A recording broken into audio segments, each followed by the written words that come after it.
가족, 친지 여러분을 환영합니다. 우리 좌우로 한번 인사할까요? 고향에 오신 것을 환영합니다. 은혜 받고 돌아갑시다. 네. 미국 텍사스주에 한 부자 노인이 죽었습니다. 보통 부자들이 죽으면 유언을 남기는데 이 노인은 유언 한 장 없이 죽었습니다. 30년 전에 집을 나간 외아들을 기다리다가 끝내 만나보지 못하고 눈을 감았습니다. 그래서 이제 장례를 치르고 나서 이 노인이 가지고 있는 집과 가구와 재산이 경매에 붙여지게 됩니다. 하나하나씩 가구들이 경매에 붙여져서 사람들에게 내어놓았습니다. 그런데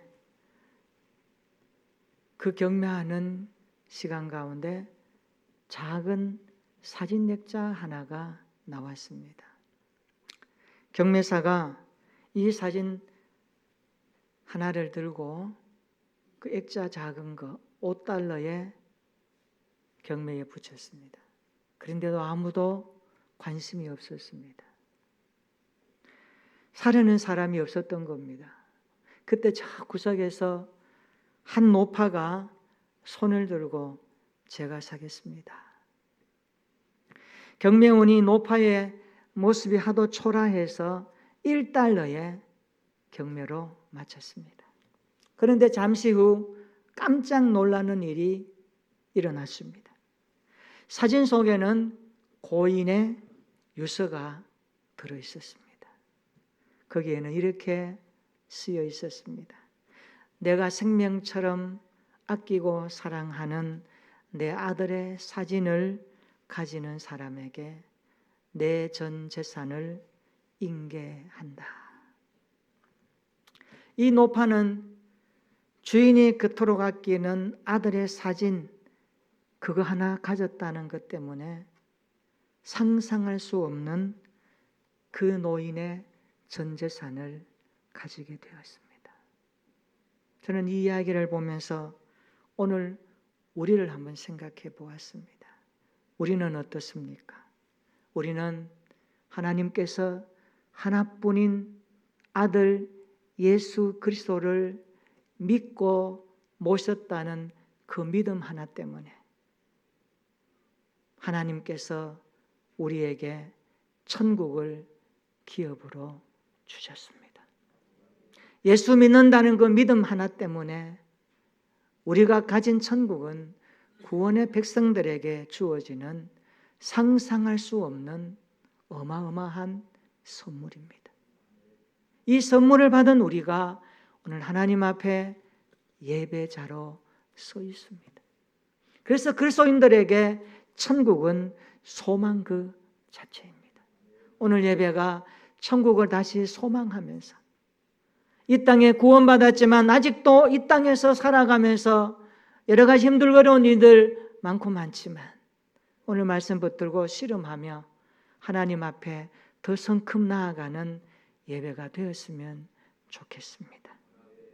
이미 구원받았지만 우리는 아직도 이 땅에서 살다 보면 이런 일 저런 일을 많이 만납니다. 어떤 날은 웃을 때도 있고 어떤 날은 슬퍼할 때도 있습니다. 어떤 날은 기뻐할 때도 있지만 어떤 때는 염려 때문에 눈물 움키며 잠 못 이룰 때도 있습니다.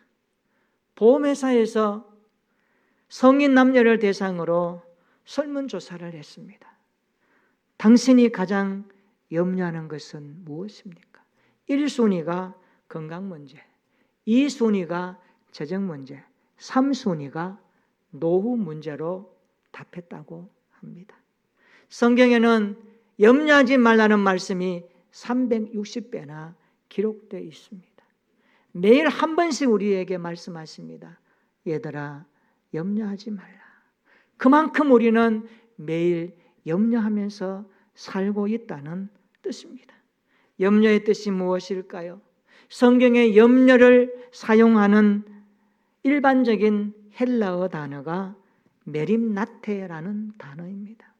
이 단어는 합성어로 되어 있는데 어원은 메림나오에서 나온 단어입니다. 나누다라는 뜻의 동사와 마음이라는 뜻의 명사가 합쳐진 단어입니다. 그러니까 염려하면 마음이 나누어진다라는 뜻을 담고 있습니다. 우리는 우리의 생각과 에너지를 때로는 염려 때문에 얼마나 분산시키고 있습니까? 염려는 주의를 분산시키고 의식을 사방팔방으로 흩어놓습니다. 염려하기 시작하면 점점 가슴이 답답해지며 숨이 막힐 정도로 답답해집니다.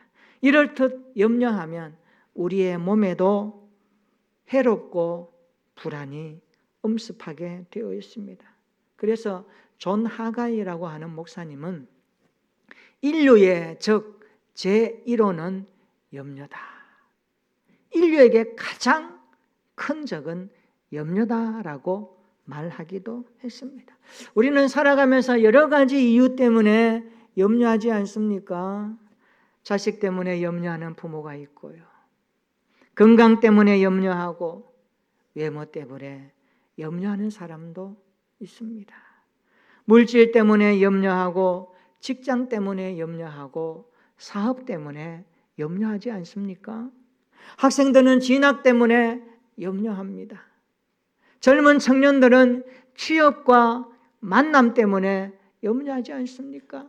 어르신들은 노후 문제 때문에 염려하기도 합니다. 인간은 염려를 많이 하는 피조물입니다. 모든 인간은 염려를 안고 살아갑니다. 성도라고 해서 예외가 아닙니다. 우리는 요람에서 무덤까지 이 염려가 우리를 따라다닌다는 것을 알게 됩니다.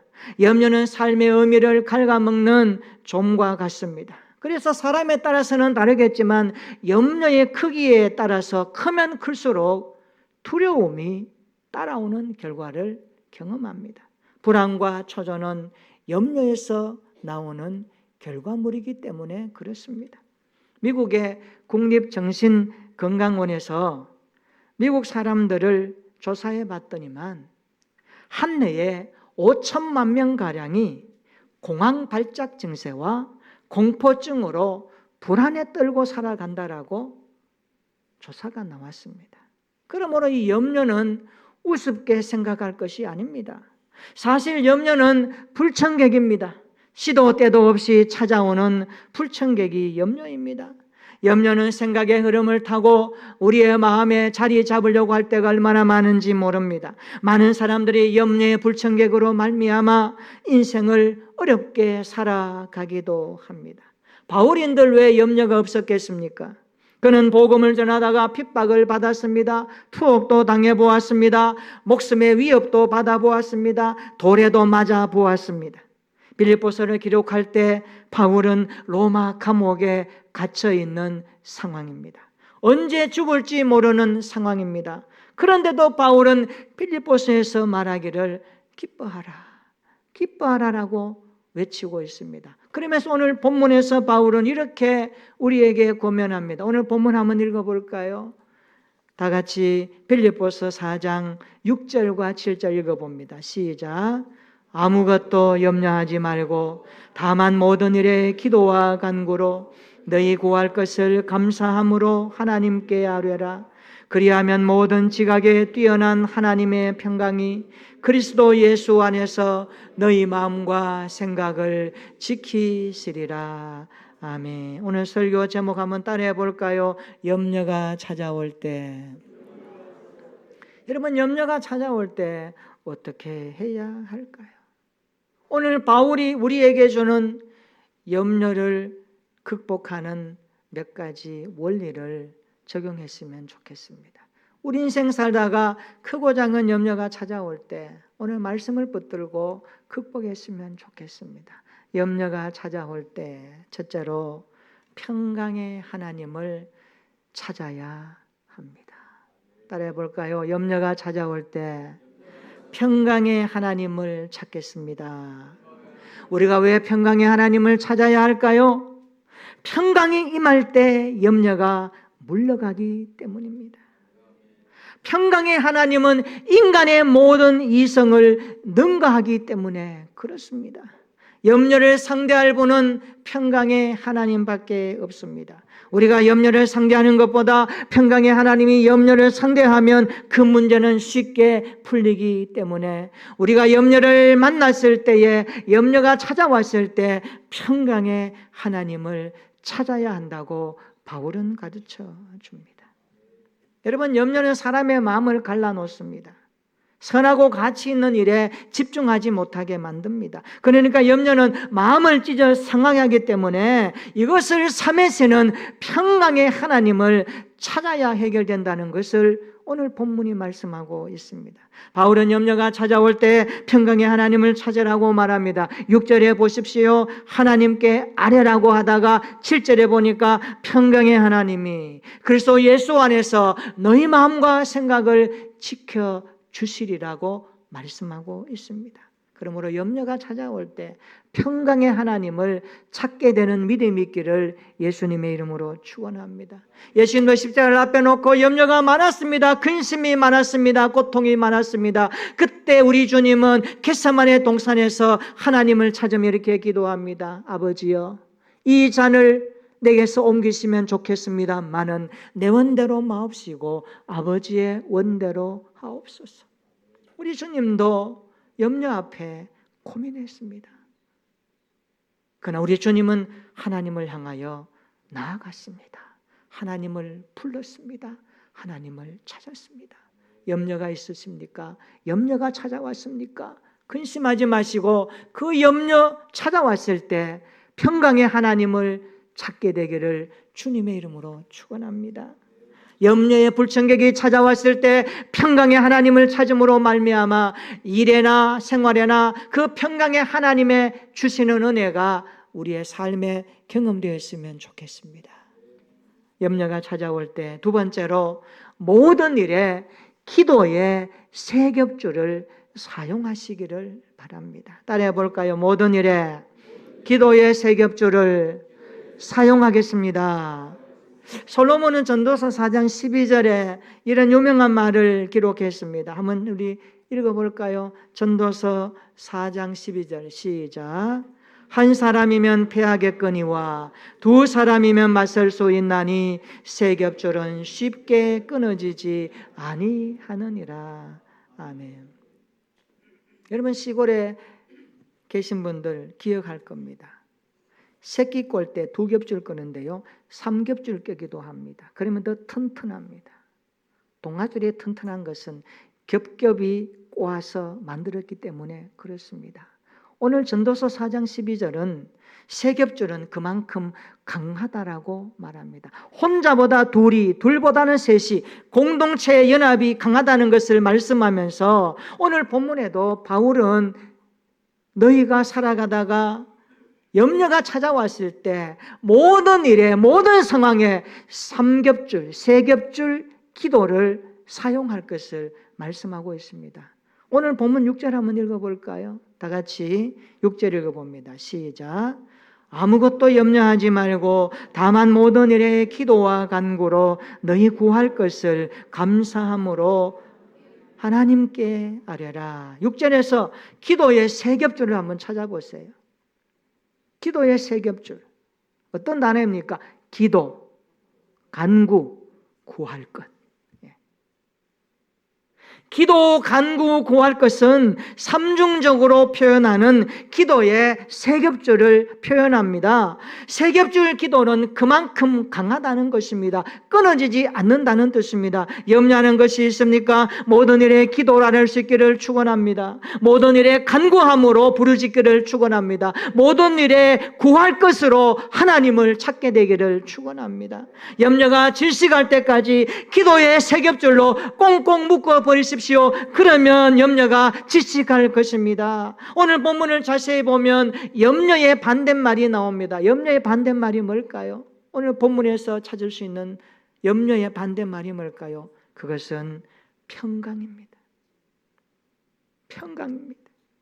우리는 염려의 반대가 평강이라는 것을 확인합니다. 평강이 어떻게 주어집니까? 기도할 때 평강이 찾아옵니다. 하나님, 내가 염려 때문에 마음에 근심이 있습니다. 주의 평강이 기도할 때 내 마음 가운데 임하여 주시옵소서. 간구할 때 예수님의 평강이 우리 안에 찾아오게 되는 것입니다. 주님의 평강은 기도의 세겹줄을 타고 우리 안에 흘러온다는 사실을 믿으시기를 축원합니다. 모든 일에 기도의 세겹줄을 사용하여 염려가 찾아올 때 극복할 수 있는 믿음의 성도들 되시기를 주님의 이름으로 축원합니다.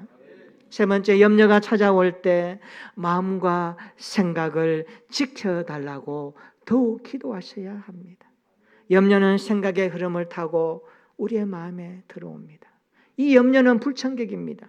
염려하면 마음이 나누어집니다. 그러므로 염려가 찾아올 때 마음과 생각이 나누어지지 않기를 기도해야 됩니다. 우리 7절 한번 읽어볼까요? 다 같이 7절입니다. 시작.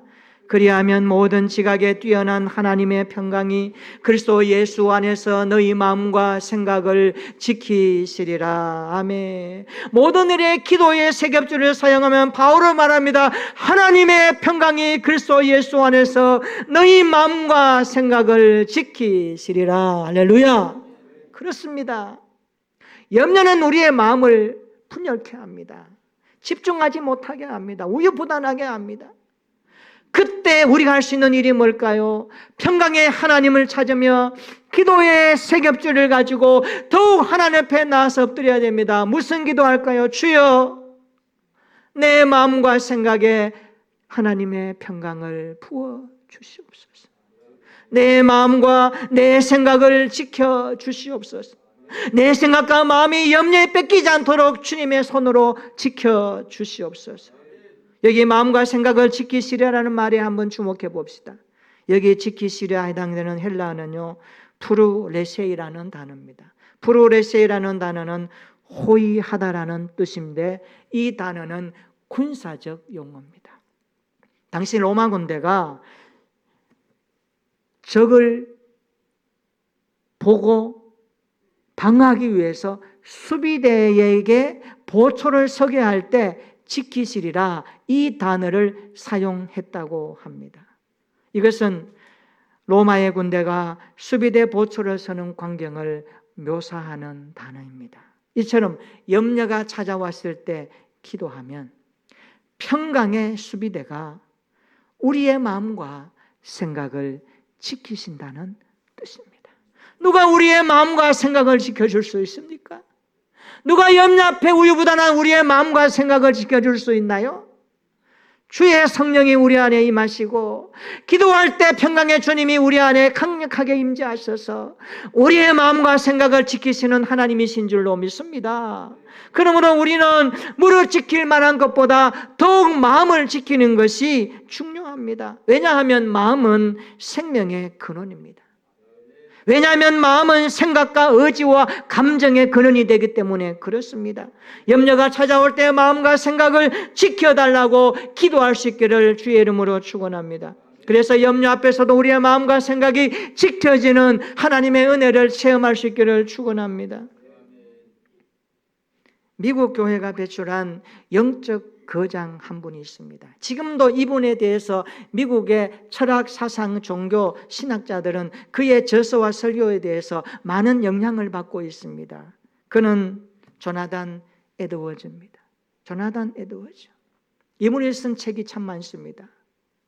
여러분들 관심 있으신 분들 읽어보시면 좋아요. 좀 두껍습니다. 그래도 제목만 읽어보아도 각 분야만 읽어보아도 굉장히 다가오는 영적 무게감이 있습니다. 에드워즈가 18살에 예수님을 만납니다. 그가 예수님을 만나고 나니까 얼마나 감격적이고 놀라운지 인생이 달라지기 시작합니다. 거의 1년 동안 그는 자신의 신앙을 위하여서 기도하면서 끊임없이 자기 반성의 시간을 가졌다고 합니다.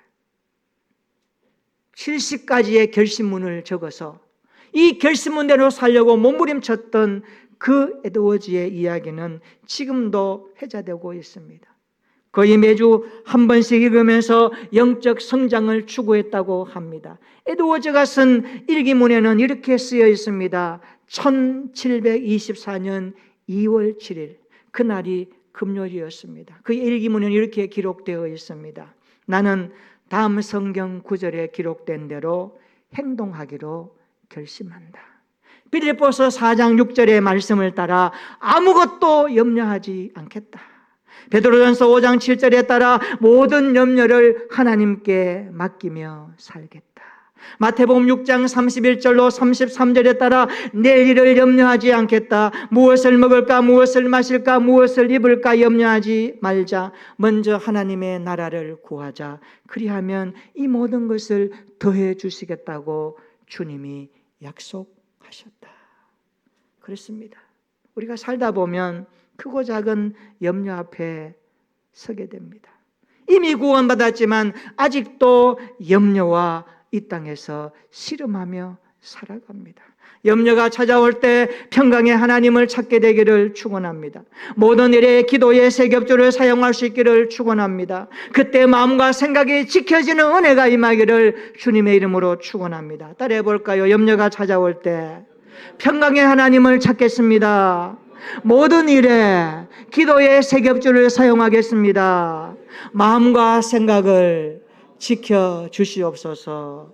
이런 은혜가 있기를 우리 모든 성도들에게 나타나기를 축원합니다. 오늘 본문의 말씀 빌립보서 4장 6절로 7절 말씀 다시 한번 읽어볼까요? 우리 집중해서 빌립보서 4장 6절로 7절 다시 읽어봅니다. 시작.